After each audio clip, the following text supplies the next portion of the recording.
Dimpy, good morning. FIIs की बिकवाली लगातार चल रही है। बाकी जो चिंताएं हैं बाजार के लिए जस की तस हैं। हालांकि नतीजों में जहां अच्छे नतीजे आ रहे हैं उनको रिवॉर्ड मिल रहा है, जहां बुरे नतीजे हैं पनिशमेंट ज्यादा सीवियर मिल रहा है। आप जरा बताइए एफआईज की ये सेल ऑफ से किस तरह के संकेत हैं और आंकड़े किस तरह से आप देख रहे हैं? होगा। अगर आप बहुत अच्छा नहीं करोगे तो भी पनिशमेंट मिलेगी और ख़राब करोगे तो सीवियर पनिशमेंट मिलेगी। लेकिन मैं आज अपने पॉइंट से शुरू करने से पहले मैं आपके ही पॉइंट से शुरू करता हूं। अभी आपने एक बॉन्ड यील्ड वाला पॉइंट उठाया कि बॉन्ड यील्ड एक चिंता है। एक मिनट के लिए ज़रा मेरा चार्ट लेके आएंगे स्क्रीन पर, ज़रा वो दिखाएंगे आप। मैं डेली बेसिस पर आपको चार्ट दिखाता हूँ, उसके दो इंपॉर्टेंस है, दिखाने के पीछे का पर्पस है। पहली बात, इसको भी चिंता ना मानिए, अभी चिंता वाली जगह पर आया ही नहीं है। द रीज़न इज़ बीइंग, इससे पहले भी आप बॉन्ड यील्ड को 5 पे आते हुए देख चुके हैं। और ये कोई बहुत पुरानी बात नहीं मैं बता रहा हूँ, ये मैं जस्ट नवंबर और दिसंबर की बात बता रहा हूँ, इसी 2023 के दिसंबर की। ये 25 दिसंबर का हाल है जिसमें करीब हम 5 तक पहुँच गए थे। सेकंड बार का जब राइज़ आया तो करीब 4.7 पे आकर रुक गए, फिर से धराशायी हुए। और इस बार का भी जो राइज़ आ रहा है वो अपनी ट्रेंड लाइन को भी ब्रेक नहीं कर रहा। जब तक ये पूरी तरह से लाइन ब्रेक नहीं होगी तब तक बॉन्ड यील्ड एक चिंता की बात नहीं है। पहला पॉइंट। दूसरा पॉइंट, अब आ जाते हैं यूएस मार्केट्स के अंदर जो भी गिरावट हो, इसके उलट आज आपको निफ्टी ऊपर दिख रहा है। तो एक पॉइंट और समझ में आता है कि भाई क्या जब आप बढ़ रहे थे, या मतलब माफ़ कीजिए जब आप गिर रहे थे, तब भी यूएस मार्केट्स के अंदर एज सच कोई मेजर प्रॉब्लम नहीं थी। तो आपने वहाँ पे अपने आप को थोड़ा डीकपल करके रखा अप टू सर्टेन एक्सटेंट तक। तो मेरे को लगता है उसकी गिरावट को भी अप टू सर्टेन एक्सटेंट तक हम डीकपल करके रखेंगे, क्योंकि हमारी प्रॉब्लम यूएस है ही नहीं। यूएस है, मतलब पॉइंट्स में भी है, लेकिन वो तीसरे या चौथे नंबर पे आता है। पहले नंबर पे एफआईज की प्रॉब्लम है और आपके कन्विक्शन की प्रॉब्लम है। आप मार्केट में कन्विक्शन खो चुके हो, कॉन्फिडेंस खो चुके हो, और एफआईज का सपोर्ट नहीं आ रहा। जिस चीज़ की आदत आपको पड़ी हुई है वही मैंने आपसे खींच ली, तो फिर आपका थोड़ा स्वाभाविक है कि ख़राब होना, या मूड ख़राब होना, या ट्रेड ख़राब होना, या पोर्टफोलियोज ख़राब होना, वो स्वाभाविक है। मेरे को आप एक बार बताइए, कोई इंडियन कंपनी ऐसी है जिसने ये कहा हो कि हम बुरे दौर से चल रहे हैं? कोई भी एक इंडियन कंपनी मेरे को बता दीजिए खड़े होकर जिसकी कमेंट्री अब तक आई हो। नहीं आई। आप किस कंपनीज में ट्रेड करते हैं? क्या इन्वीडिया में, क्या फिर इन्फोसिस में? हम इन्फोसिस में करते हैं निवेश। हमारी कंपनी है, हमारे देश की कंपनी है। उसने तो नहीं कहा कि हम मंदी में हैं, हमारी कोई प्रॉब्लम है। लेकिन कॉन्फिडेंस इतना टूट चुका है मार्केट के अंदर कि सामने खड़ा हुआ शेयर। कल ही हमारी एक रिसर्च टीम ने कुछ ग्राफिक्स डाले, उसमें बताया साल के हाई से कुछ शेयर तो 50% टूट गए हैं। 50% साल के हाई से, और बिना किसी खबर के। ऐसा नहीं क्योंकि स्पेसिफिक खबर आई हो, बिना किसी खबर के 50% शेयर टूटे। वरुण दुबे की कल एक रिसर्च रिपोर्ट में देख रहा था, उन्होंने डाले थे करीब 10-12 शेयर होंगे जो करीब 50% तक टूटे हुए थे अपने हाई से, और इसी बीच मार्केट के अंदर टूटे। तो सिलेक्शन किया जा सकता है, ऐसी बात नहीं है। और दूसरा जो बॉन्ड यील्ड वाला मैटर, मैं 1 मिनट के लिए उसको ज़्यादा बड़ी फिलहाल अभी चिंता के तौर पर नहीं देख रहा। अब आते हैं आपके एफआईज के नंबर पे। देखिए आज ना मेरे पास बताने के लिए कुछ नहीं है। एक्चुअली में देखा जाए तो कल की सिचुएशन जस की तस है, बिना किसी बदलाव के, बिना किसी चीज़ के। कल तो आपको लेवल्स तक में भी बदलाव नहीं दिखा। Bank Nifty 18 point, Nifty 36 point. ये क्या है? ना तो तेज़ी थी ना ही मंदी थी। बैंक निफ्टी तो देखिए 51,000 का इंडेक्स है, 15 पॉइंट नहीं हिला, 18 पॉइंट का टोटल नेट गेन में आया, नेट लूज़ में आया। और आप ये देखिए कल 51,500 की कॉल और पुट दोनों को तोड़ दिया। और यही बात हो सकता है आज निफ्टी के साथ भी हो जाए। आज निफ्टी अगर नहीं चलेगा तो निफ्टी को भी ये साइडवेज करके ऐसे ही ख़त्म कर देंगे कॉल्स और पुट को। ये बहुत अच्छे तरीके से पैसा बनाने का तरीका है, लेकिन ये है इंस्टीट्यूशनल का और है प्रोफेशनल्स का। इसलिए कल जब सोनी पटनायक आपके साथ कार्यक्रम में जुड़ी तो उन्होंने सुबह सुबह भी यही बात पूछी। हमने जब उनसे पूछा कि भाई निफ्टी और बैंक निफ्टी में कैसे ट्रेड करें, उन्होंने कहा आप हेज करके करना, सीधा मत करना ट्रेड। नेकेड कोई भी कॉल खरीदना, नेकेड कोई भी पुट खरीदना खतरनाक है, उन्होंने भी बताया। और दिन भर में आप जितने भी एनालिस्ट देखोगे ना, तो सारे एनालिस्ट आपको स्ट्रेंगल्स, बुल स्प्रेड, बियर स्प्रेड्स, इस तरह के स्प्रेड्स में आपसे काम करवाएंगे। सीधा सीधा आके डंकी की चोट पे आके कोई आदमी खड़ा होकर बोल दे नहीं जी खरीद लो, यहीं से कल शुरू हो जाएगा मार्केट, ऐसा नहीं मिलेगा, ऐसा कोई होगा भी नहीं। अगर है भी तो फिर वो ठीक है, उसकी अपनी कैलकुलेशंस हो सकती हैं। अब मैं एफआईज के नंबर पे आ जाता हूँ, वापस से नंबर बता देता हूँ आपको। एफआईज की होल्डिंग में किसी तरह का कोई बदलाव नहीं है। 33% पे लॉन्ग थे, 33% पे रुक गए। ये जो 33% पे रुके हैं ना, ये ज़्यादा खतरनाक तरीके से रुक गए। देखो आप इंजेक्शन लगवाने गए और आपको इंजेक्शन लगवाने से डर लगता है, आपने 2 बार इंजेक्शन तो लगवा लिया जैसे तैसे करके, लेकिन फिर से बोला जाए आपको तीसरा इंजेक्शन लगेगा 2 दिन बाद, तो 2 दिन तक ना आपको चैन ही नहीं पड़ेगा। अरे भाई लगाना तो तीनों इंजेक्शन ठोको ना और मैटर को ख़त्म करो, आगे बढ़ो। लेकिन नहीं, आपको 2 दिन का गैप दे दिया, नहीं तीसरा इंजेक्शन आपको 2 दिन बाद लगेगा। तो 2 दिन तक आप क्या सोचते रहोगे? अगर आपको इंजेक्शन से डर लगता है तो आप उसी के ही बारे में सोचते रहोगे।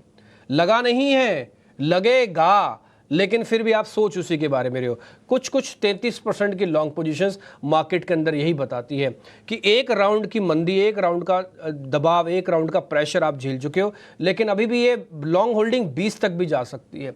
तो आप हो 33 पे, तो आप दिन और रात इसी चीज़ के बारे में सोच रहे हो कि एफआईज की होल्डिंग और कम तो नहीं हो जाएगी, कहीं और तो नहीं टूट जाएगा, कहीं 20 पे तो नहीं आ जाएगा, कहीं 18 पे तो नहीं आ जाएगा, हम सौदों का एवरेज करें कि नहीं करें।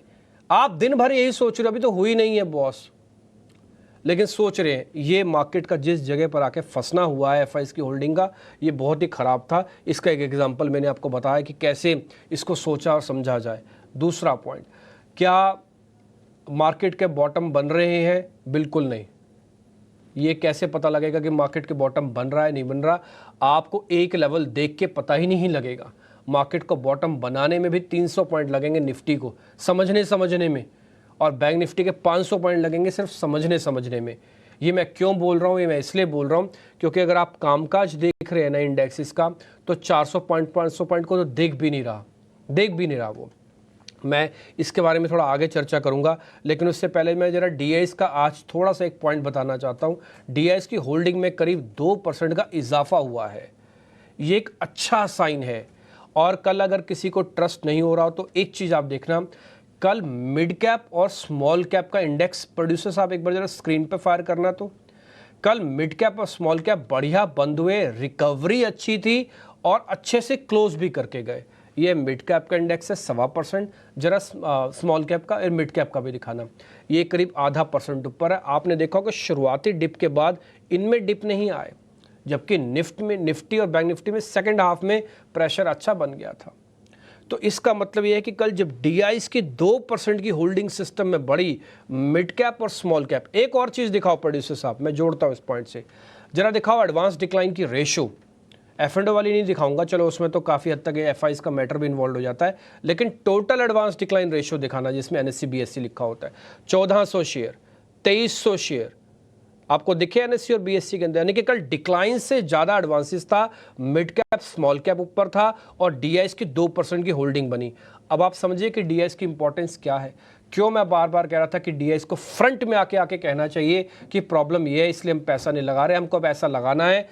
कल सिर्फ 2% डीआईएस का मामला इधर से उधर हुआ, आपने देखा कि आपके एडवांस डिक्लाइन, आपका छोटा मोटा स्मॉल कैप मिड कैप का आपको स्लाइटली फील गुड जैसा हो रहा था कि अच्छा चलो ठीक है भाई, नहीं चल रहा, गिर तो भी नहीं रहा, ये भी तो आपको हुआ। तो इसलिए डीआईएस का रोल बहुत इंपॉर्टेंट है। डीआईएस को अपनी होल्डिंग कम से कम 55% तक कर लेनी चाहिए। एंड ट्रस्ट मी, मैं आपको खुल्लम खुल्ला बोल रहा हूँ टेलीविजन स्क्रीन पर, अगर डीआईएस अपनी होल्डिंग को 55% तक ले आते हैं, आप हटा दो एफआईज को 20% तक ले आओ, आपका 33 है ना, आप ले आओ 20% तक, यही लेवल्स खड़े हुए आपको मिलेंगे जिस लेवल पे आप खड़े हुए हो। 20 से 22% की, मतलब 10 से 12% की एफआईज की होल्डिंग को एब्जॉर्ब करने की कैपेसिटी रखता है डीआईएस, बट डीआईएस थोड़ा एक्टिवली पार्टिसिपेट करे। कल सिर्फ 2% का पार्टिसिपेशन आया, 38 से 40 हुआ, तो चीज़ें धीरे धीरे करके आपको कुछ जगहों पर दिखती हुई दिखी। फिर कुछ लोग बोलेंगे नहीं जी अभी तो सिप करते रहो, फलाना है, वो सब अलग है उनकी कैलकुलेशंस, ठीक। लेकिन मैं सिर्फ 2% डीआईएस की होल्डिंग से ये जो पॉइंट रखना चाहता था ये मैंने आपके सामने रखा। अब आते हैं रिटेल की होल्डिंग्स पे, 62-63% है, रिटेल थोड़ा डरा हुआ है। और मैं एक खूबसूरती और बता देता हूँ रिटेल की, अमूमन रिटेल को बलि का बकरा बना के हम सारी चीज़ें उसके सिर पे फोड़ देते हैं, सुबह से शाम तक रिटेल को बताते हैं समझना चाहिए। मैं बताऊँ कई मानों में रिटेल बहुत समझदार हो गया है। मैं समझदारी का परिचय इसलिए बताता हूं क्योंकि रिटेल की होल्डिंग जस की तस है, आज से 10 दिन पहले और अभी की होल्डिंग, इसका मतलब वो एवरेज नहीं कर रहा, उसको खतरे का भांपा हुआ है उसने, उसके बाद समझ में आती है कि ज़्यादा माल रखूंगा फंस जाऊंगा। तो ये रिटेल की खूबसूरती है कि रिटेल अब बहुत जल्दी एवरेज करके मार्केट पे ट्रैप होकर पिट के बाहर नहीं निकल रहा। It's a good sign. ये मैच्योर मार्केट की पहली पहचान होती है। ये रिटेलर्स के मैं बोलूँगा थोड़े कॉन्फिडेंस की भी पहचान होती है। उसको समझ में आता है कि 1000 पॉइंट 2000 पॉइंट मार्केट इधर से उधर हो जाएगा, मेरे को थोड़ा देख के कैलकुलेशंस करनी है अपनी, वो हवा में नहीं बह रहा। ये बहुत अच्छा साइन है और मैं थोड़ा रिटेलर्स के लिए इसकी बहुत तारीफ भी करूँगा कि बहुत अच्छे से एब्जॉर्ब कर रहे हैं सारी चीज़ों को। ये छोटा मोटा दिक्कत नहीं है जिस समय आप झेल रहे हो एफआईज वाली, ये आप अपनी मेजर प्रॉब्लम से जूझ रहे हो इस समय मार्केट के अंदर। ठीक है डिम्पी, ये सारी की सारी चर्चाएं, सारे के सारे पॉइंट्स टेकन, लेकिन लोगों के मन में सवाल यही है कि करना क्या है। 24,500 के आसपास निफ्टी है, जो निवेशक हैं वो क्या करें, क्या मतलब थोड़ा सा सतर्क हो जाएं, और ट्रेडर क्या करें, उछाल पर बिकवाली करें या फिर लेने वाला समय है ये? अति गिरावट रहना ही है, ये तो मैंडेटरी है। इसमें आप पूछें या ना पूछें, ये आपका नेचर में ही होना चाहिए कि बाजार बहुत चल गया अति सतर्कता लाओ, और बाजार गिर रहा है तब भी ज़्यादा कॉशियस हो जाओ। ये तो हो गया मैटर। अब आते हैं कि आपने बात पूछा कि अभी करना क्या चाहिए, तो मेरा एक ही जवाब है, अभी कुछ नहीं करना चाहिए। बोले ये क्या जवाब है, कुछ नहीं करना चाहिए? तो फिर हम मार्केट में क्यों आए हैं, मार्केट के अंदर क्यों बैठे हैं, क्यों अपने 5 घंटे वेस्ट कर रहे हैं, क्यों हम मार्केट को देखें ऐसे जब कुछ करना ही नहीं है? तो कुछ इसलिए नहीं करना है कि आपको नहीं पता कि करना क्या है, हमें नहीं पता करना क्या है, इसलिए मैं बैठ रहा हूँ कि कुछ नहीं करो। आप बोलोगे नहीं तेज़ी करो, तो कल अगर तेज़ी करे होते तो 51,500 हमने अपनी आंखों से देखा, 24,500 को हमने अपनी आंखों से देखा। क्या 51,500 निफ्टी ने, बैंक निफ्टी ने बचाया? नहीं बचाया। क्या 24,500 के नीचे क्लोज किया? यस किया, निफ्टी ने किया। क्या तेजी है मार्केट के अंदर? नहीं। क्या मंदी है मार्केट के अंदर? अगर कल के लेवल आप चेक कर लोगे, देख लोगे, दिन भर का ट्रेड देख लोगे, तो ये बात भी नहीं कहोगे कि कल मंदी हुई है मार्केट के अंदर। तो कल क्या हुआ? कुछ नहीं हुआ। तो आपको क्या करना है? कुछ नहीं करना है। कुछ इसलिए नहीं करना है क्योंकि लेवल्स का पक्का होना बहुत ज़रूरी है। देखिए, जल्दबाजी नहीं हो, मौके खोना भी नहीं है, जल्दबाजी भी नहीं करनी है।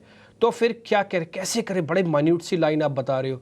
हाँ, माइन्यूट लाइन बता रहा हूँ, इसलिए छोटा छोटा ट्रेड करके मार्केट के अंदर अपने आप को इन्वॉल्व रखो, मार्केट से अपने आप को कनेक्ट रखो, छोटे छोटे ट्रेड करके। इस छोटे ट्रेड को इंग्लिश नाम दिया जाता है लैब ट्रेड्स। आप एक लैब ट्रेड्स करो, 2 लॉट, 3 लॉट, 1 लॉट, 2, 10 लॉटों की कैपेसिटी है, मत डालो 10 लॉट। समय नहीं है 10 लॉट लेने का और बेचने का। इस समय 2 लॉट में ट्रेड करने का, वो भी आपकी कन्विक्शन के लिए मैं कर रहा हूं। नहीं तो एथिकली तो बैठ जाना चाहिए। फिर लगता है कि कई, देखो, एक रिटेलर तो बैठ जाएगा, लेकिन जो पीएमएस लेके बैठा है, जिसने दूसरे का पैसा लेके बैठा और उसको ये विश्वास दिलवाया हुआ है कि भाई मैं आपके पैसे का काम करूंगा और उसमें से मेरी फीस भी चार्ज होगी, वो कैसे बैठेगा? वो तो आइडियल पैसा लेके बैठेगा ही नहीं ना। उसको कुछ ना कुछ तो मार्केट के अंदर रोज लेके आना ही है, रोज कुआं खोदना है, रोज पानी पीना है। तो उसके लिए क्या है कि भाई छोटे मोटे आप ट्रेड करते रहो, लेवल्स की रिस्पेक्ट करते हुए। जैसे 51,500 के ऊपर जैसे ही बैंक निफ्टी गया, 51,500 का स्टॉप लॉस डाल दो, फौरी तौर पर कट जाता है, स्टॉप लॉस काटो, वापस निकल आओ। 24,500 ऊपर आता है, 24,500 के नीचे का एक स्टॉप लॉस डाल दो, छोटा सा, कट जाता है, बाहर आ जाओ। पैसे कितने गए? 70 पॉइंट निफ्टी से, बैंक निफ्टी से, 40 पॉइंट के मान लो निफ्टी से। कुल मिला के आपका मुश्किल से नुकसान 5-7 हज़ार रुपये का होगा। ये एक ही झटके में पूरा हो सकता है जिस दिन बाजार आपके कहे पे अनुसार और आपकी बैटिंग और आपके एनालिसिस के अकॉर्डिंग चल गया तो।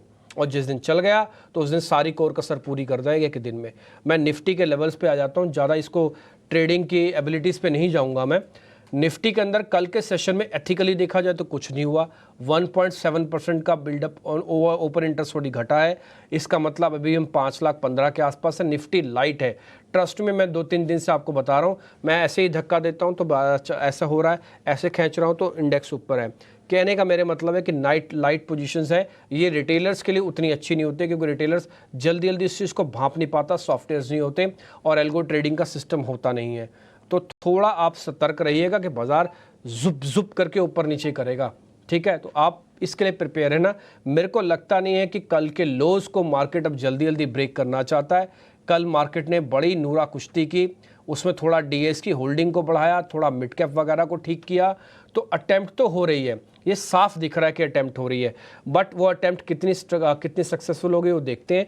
फिलहाल आज के लेवल्स और कल के लेवल्स रिमेन्स द सेम।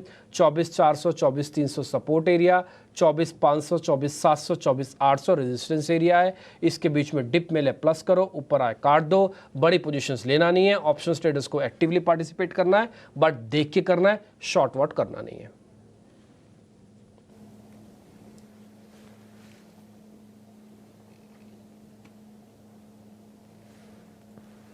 ठीक है, शॉर्ट करना नहीं है, बाजार में सतर्क रहना है और इंपॉर्टेंट लेवल्स जो कि ब्रेक हुए हैं और सपोर्ट्स भी टूटे हैं, थोड़ा आपको सावधान रहना पड़ेगा। कल की बाजार ने एक रिकवरी की कोशिश ज़रूर की थी लेकिन वो सस्टेन कर नहीं पाई।